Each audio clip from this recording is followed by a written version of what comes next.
Hello everybody, and welcome back to another episode of the Daily Crypto News. And guys, I don't want to be a negative Nancy, I really don't, but be prepared for some really crazy stuff to happen to the crypto market. Because Jim Cramer, oh no guys, no, take a look. He basically just came out to say again that everybody should stay away from crypto and get over to gold. All right, that's what he said. So two very negative things about that. One, right, that basically means gold's screwed.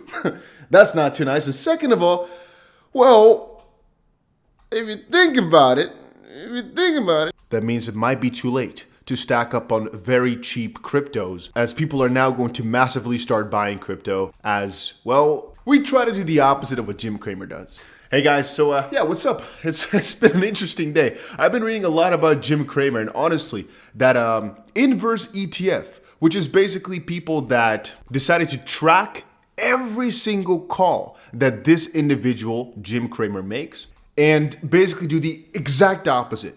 If you follow that through, the amount of money that you would have made over the last couple of months is just unreal.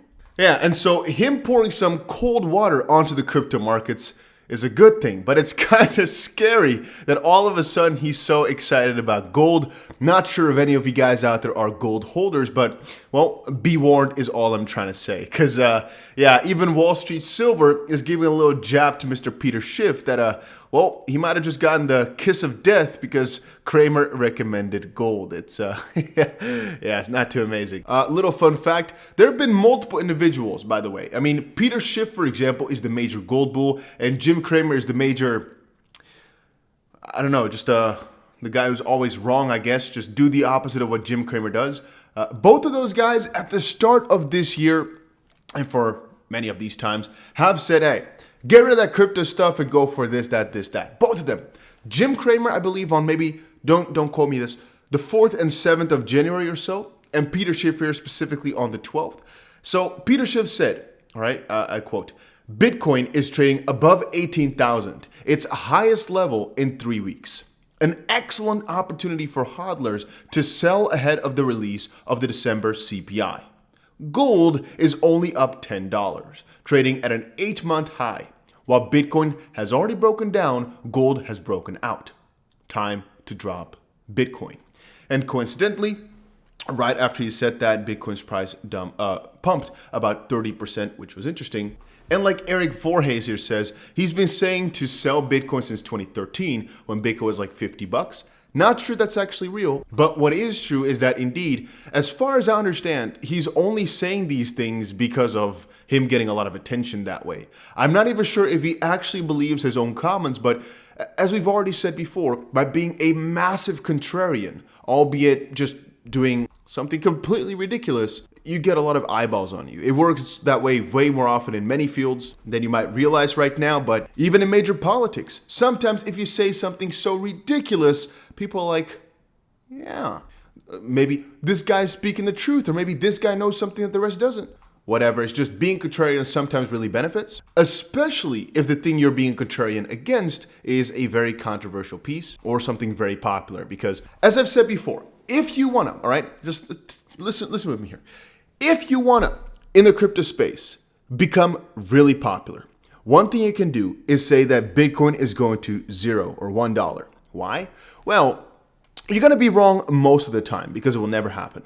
But the moment that Bitcoin starts to dump, the majority of people are saying, no, we're gonna be going up. If you're saying it's going down, you're wrong 400 days in a row, but then 100 days in a row, you're right. Yeah, people are going to look at those small percentages and they're like, wow, this guy is such a genius. That's why some crypto bears get so popular. It's because they're trying to capitalize on the ignorance of people. And I kind of believe that these guys are trying to manipulate you in that sense too. And I don't want to show you guys this, but I have to. I think it's kind of the way as well with those crazy XRP theories. So Moon Lambo shared this earlier. I have things to say about this 125,000. Oh my God. So the moment I saw this, I was like, okay, I have to take a step back and not read this because I'm going to lose my mind. But I've manned up and I've decided to read it. And let's go. I have some things to say about $122,000 per XRP, which has no base in reality in my own opinion. Valuation model. I'm going to challenge the model and ideas surrounding it. Won't hold back, but none of it is an attack on any human. I sincerely say the ideas are the most extreme nonsense I've encountered in my 5+ years in crypto. Now, the valuation model, for obvious reasons, should never have made it past the concept stage. It's literally a price prediction model, not fair market calculation, as is claimed, which tries to calculate the value of everything that exists on Earth and then divides that by the circulating supply of XRP. Now, that's right. They created a model that shows that no matter what the total value of everything on Earth is, that XRP is also worth exactly what everything else is. As Matt Hamilton artfully pointed out, the model double counts the value of everything on the planet as a result. Clearly, the value can't be in two places at once, but they missed this fatal flaw before publishing their model. They also believe that all the value on Earth will be on the XRP ledger. That's right, 100% market share for XRP. Not a single competing platform will hold any value. That's what this model assumes, and they don't think this assumption is unreasonable, which is very telling. Now, he just watched a 26-minute tutorial and was absolutely stunned with what I saw. If this is about a buyback to protect the XRP community from seizure of XRP by the government, then you should fight for whatever the current market price is for compensation. No valuation model necessary. If this is about calculating fair market value, then don't instead make a price prediction model for 2030. Calculate fair market value today. Right now, today. If this is about making a price prediction model, then call it a price prediction model. And while at it, rethink the truly radical idea of everything of value in existence ending up on the XRP ledger. This assumption renders the price prediction model 100% useless. If everything on Earth were tokenized on the XRP ledger, it would be those newly minted tokens that would represent the real world value. That value does not somehow magically translate to the price of XRP because XRP is a completely separate token. Some people have called the people responsible for this model fraudulent or scammers, but I see zero evidence of this. I think some of these creators of the model are deeply misguided, but that's pretty much it. Now, again, like I said, potentially, it's by saying it's going to go to this price that you get either attention in some way, shape, or form. There's multiple pieces of this that I've seen recently. Guys, I'm done with playing the nice guy all the time. I've noticed now that we have a very strong community of a couple hundred people, I'd say, that watch every single video that I make, that always press that like button. I see you guys are very much appreciated. And I'm trying to go for a zero BS approach now. Listen, I think Flare, for example, I think the majority of the way they did it was purely to make money on it. I think here, by putting up such a crazy idea, I think purely it's for either attention to potentially make money on it or for some just eyeballs on you. I'm not so sure which of these parts, but it's very obvious. So I'm not trying to say they are fraudulent or trying to scam, but I am saying that anybody in their right mind would understand that this really doesn't make too much sense. Albeit that I will explain here that not necessarily every XRP price theory is just bad. In this case, again, it is. That does not mean fraudulent, it just means a really bad idea. So I wouldn't call it fraudulent, I would just call it not so smart. And I should also add, I never see these things from a personal perspective. Same thing for the guy that came up with the 35,000 XRP thing. It's his words that are dumb, not the guy himself. But maybe it's a really big, thought out effort, so maybe he's a really bad, shitty human being, could be. But I don't know, I'm not the judge for that. I don't really care either. In this case here, nothing against the people who made the prediction.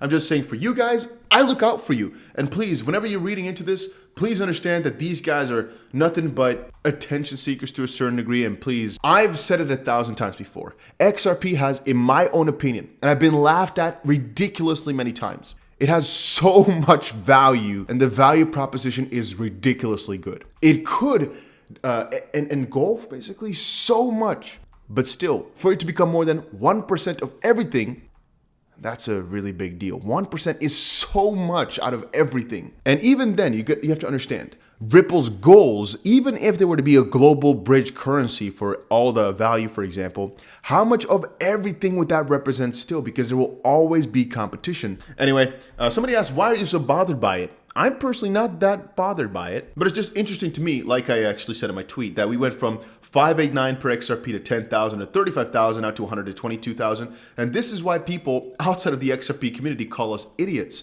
because it's just something that's not really tangible in the foreseeable future. If you're telling me now, hey, Dusty, XRP can go to $212 because of this, that in the next, let's say, 7 years or so, I'm going to sit down and listen to you because that makes potentially a whole lot of sense. I can see a future where XRP is a couple $100. 589 is a little bit high on the foreseeable future because at the time, XRP for a lot of these parts was like at 20 cents or so. You have to understand that it's so far away.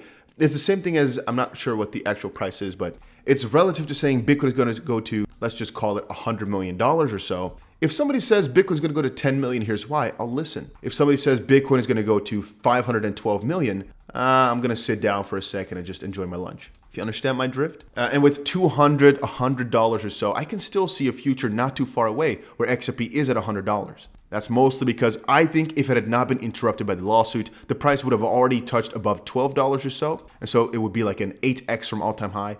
Not too crazy. XRP to $100 would then be akin to Bitcoin going to like $550,000 or so, which is very fair. And from that perspective, I was kind of like trying to put XRP's price at Bitcoin's $1 million price, which I think is going to happen, which would place XRP at like $200 or so. Yeah, I wouldn't say that's too far-fetched if somebody were to come up with a theory. But then to 1,000x that would be Bitcoin at $1 billion basically. Or here, XRP at it would be $500 million per Bitcoin and $122,000 per XRP. I'm just not buying that. And I just want you guys to have realistic expectations. What I do on the channel so much, and I spend so much time on, is educating people, even though I'm not a financial advisor, on how to basically make the best use out of the crypto tools that we have and to hopefully get to their goals as quickly as possible and to just teach them all I know. But when we then go and look at the comments section and I see people criticizing my theories because of something they've read, which is based upon this stuff, I just think it sets us down. And as a community as well, part of the XRP community here, it takes the entire community down. So that's why I'm doing this. Again, I will not cover this anymore, 122,000 per XRP. I've already written off the 35,000, 10,000, all that stuff. We could talk about a couple $100 per XRP, I'm game, and as to why it could happen, what type of theories there are for it, or if a new crazy theory shows up, I might cover it as well. But I won't cover the same crazy theories twice anymore, because I think we've said enough right now. Side note, if you wanted to know why I always keep a little slight degree of doubt though, because whenever I'm talking about this, you have to understand that I always have a single degree of, yeah, this guy's pretty crazy, but I always like to have that little but there because, well, I mean, take a look at the news that just came out. U.S. Treasury Secretary Yellen says a U.S. default could spark a financial crisis and undermine the dollar's role as a reserve currency.